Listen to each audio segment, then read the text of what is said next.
Salut à toutes et à tous, c'est Cam, on se retrouve aujourd'hui pour les achats manga du mois de septembre. Et ben pour une fois j'ai été raisonnable ce mois-ci puisque j'ai acheté 24 tomes, ce qui est quand même pas mal, mais je pense que c'est l'un de mes plus petits mois en termes d'achat depuis le début de la chaîne. J'ai eu aussi quelques lectures en numérique ce mois-ci que je vous présenterai dans de futures vidéos, grâce pour la deuxième fois à la confiance de Ankama via leur plateforme Allscreen. Mais aujourd'hui on se concentre sur les achats. C'est parti. On va commencer tout d'abord avec les éditeurs chez qui j'ai acheté un tome ce mois-ci, avec Panini et Confession, qui est un one-shot du même auteur que Size on Life. Alors c'est un duo d'auteurs. Pour ma part, je l'avais pas acheté et pas lu celui-ci, puisque j'avais vu des retours mitigés sur le deuxième tome. Mais pour Confession, j'étais obligé parce que on est sur le thème de l'alpinisme.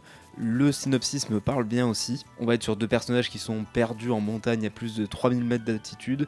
L'un d'eux est grièvement blessé et il va confesser un meurtre qu'il a commis auparavant. Voilà, le pitch m'a bien plu. Sur la montagne, on est dans mon thème de prédilection, c'est parfait. Comme tous les mois, je complète les Suihiro Maruo avec le monstre au teint de rose. Il me semble que c'est ses premières histoires, donc assez curieux de découvrir qu'est-ce que Maruo a fait à l'aube de sa carrière. Comme d'habitude, j'aime beaucoup l'édition chez Le Lézard Noir, et il me semble qu'après ça, il me manquera plus que 2 Maruo pour compléter la collection, avec Gichi-Kun, quelque chose comme ça, et New National Kid. Et enfin, en un tome également chez Pika, le tome 5 de Welcome Back Alice, une série de Shuzo Oshimi qui fait pas l'unanimité. C'est beaucoup plus brut et moins subtil que ces autres séries, mais moi j'aime beaucoup justement ce changement de style. Ça se lit en 15 minutes, donc c'est pas le genre de bouquin qu'il faut amener en voyage, et ce sera fini au 7ème tome, donc plus que 2 tomes après celui-ci. On passe aux éditeurs chez qui j'ai acheté 2 tomes maintenant, avec Kiyun et encore du Shuzo Oshimi. On a été bien gâtés ce mois-ci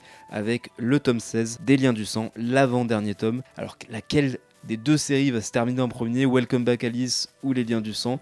Plus qu'un tome pour Les Liens du Sang et 2 pour Welcome Back Alice, sachant que le rythme de parution de Welcome Back Alice est très bon, puisque ça a commencé en janvier me semble-t-il, et je crois que la série va se terminer cette année ou en début d'année prochaine. Par contre pour Les Liens du Sang, c'est hyper long. J'aimerais vraiment beaucoup qu'on ait le 17ème et dernier tome cette année, donc s'il vous plaît Kiyun, faites-nous plaisir. Une autre série qui met du temps à paraître, mais là c'est pas de la faute de Kiyun, mais ça suit le rythme de parution japonais, c'est Isabella Bird avec son 11e tome, toujours une édition que j'aime beaucoup et une série que j'adore, qui est dans mon top, vous l'avez vu certainement dans mon top Seinen il n'y a pas longtemps, et petit spoil, ce 11e tome ne fait que confirmer mon amour pour cette série. Chez Mangetsu, en 2 tomes également, on a le tome 8 de Land, comme tous les mois, avec un super rythme de parution.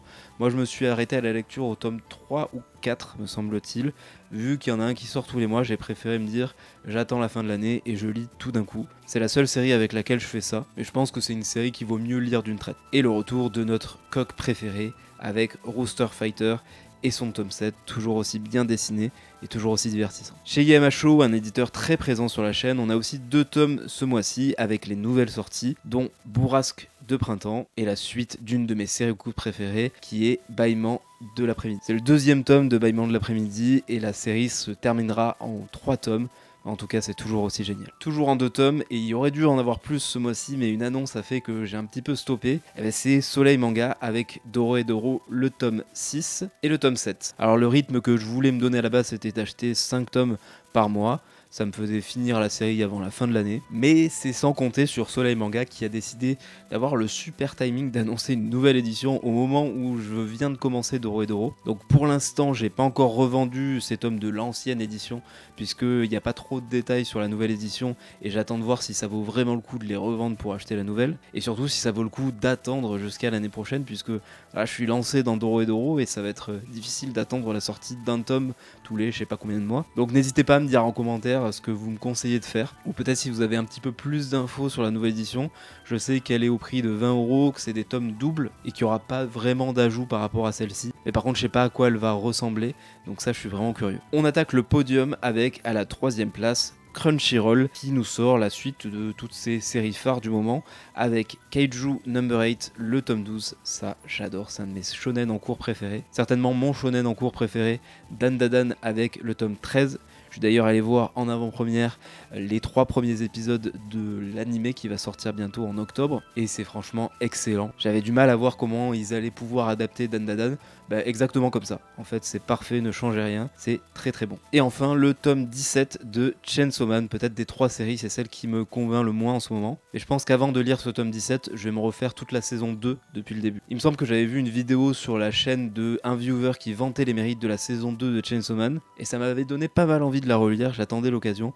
Je pense que là c'est la bonne occasion et je vais le faire. En début de vidéo, je vous avais parlé de Ankama avec leur plateforme Allscreen, puisqu'ils m'avaient donné un mois gratuit pour pouvoir lire certaines séries sur cette plateforme de lecture en ligne numérique au format webtoon. Je vous en parlerai un petit peu mieux dans les prochaines vidéos. Mais Ankama m'a aussi envoyé 4 tomes à découvrir ce mois-ci.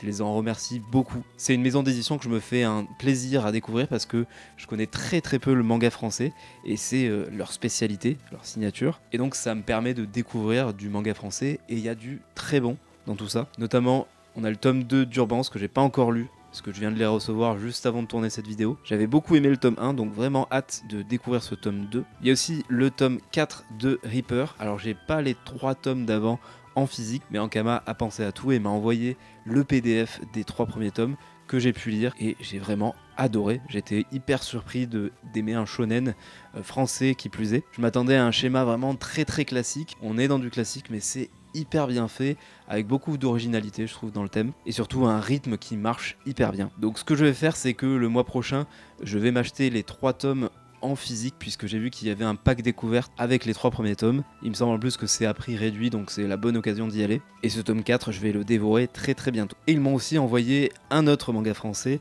avec les 2 tomes de Sleepy Boy. Pour être honnête, je sais pas du tout de quoi ça parle, j'ai même pas lu le synopsis avant qu'ils me l'envoient, donc je vais découvrir tout ça très bientôt aussi. Là, vous vous dites peut-être, il y a un problème, il n'y a pas encore eu de Jiro Taniguchi. Attendez un petit peu. Puisqu'à la première place, on retrouve Sakamanga avec 6 tomes, et c'est 6 tomes de Taniguchi, tout simplement. On a tout d'abord les enquêtes du limier, le tome 1 et le tome 2. Un artbook de Jiro Taniguchi que je voulais depuis un moment, je lorgnais dessus à chaque fois que j'allais à la librairie. C'est l'art de Jiro Taniguchi, un objet absolument sublime. J'en parlerai dans les prochaines vidéos sans le classer puisque c'est un artbook, et je vous montrerai aussi quelques pages parce que ça vaut vraiment le détour. J'ai aussi pu trouver en occasion, puisqu'il n'existe plus en neuf, L'homme qui dessine. Alors là on n'est pas sur un manga de Jiro Taniguchi, mais on est sur une suite d'entretiens entre Benoît Peters, c'était un auteur français de BD, mais pas que, puisqu'il a aussi fait des romans, des biographies, etc. Et dans L'homme qui dessine, il va retracer toute la vie de Jiro Taniguchi via des questions.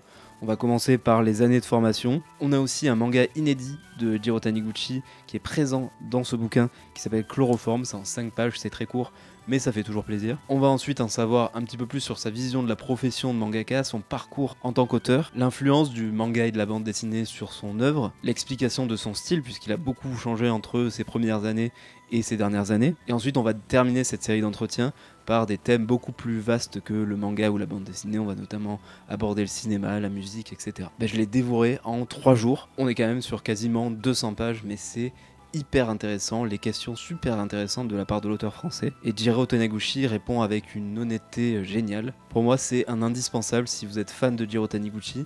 Peut-être avoir lu une grosse partie de sa bibliothèque avant de pouvoir lire celui-ci, mais en tout cas je me suis vraiment régalé. Un bouquin que j'avais pas prévu d'acheter puisque dans Manga Collect il n'était pas référencé sous Jiro Taniguchi. En fait j'ai découvert que ce recueil Japon, il y avait Jiro Taniguchi dedans. Et en fait Japon c'est le Japon vu par 17 auteurs différents. On va avoir la moitié d'auteurs de BD et la moitié d'auteurs de manga. On peut retrouver notamment des auteurs de manga comme Matsumoto, comme Igarashi et évidemment Jiro Taniguchi. C'est un recueil de 17 auteurs différents, donc pas toutes les histoires sont intéressantes pour moi en tout cas, mais j'ai trouvé le concept génial, je vous en expliquerai un petit peu plus dans les futures vidéos. Et enfin, je me suis aussi pris Enemigo chez Sakamanga toujours, et c'est assez étrange parce que normalement ce style de manga de Jiro Taniguchi est plus publié chez Pika ou chez Kana, puisqu'on est clairement dans le style polar hardboiled, ce qui fait qu'il me manque pas beaucoup de mangas de Jiro Taniguchi aujourd'hui. Il va me manquer Blanco, j'attends une réédition de la part de Saka, parce qu'aujourd'hui les tomes sont introuvables à bon prix. Il manque aussi autant de Botchan,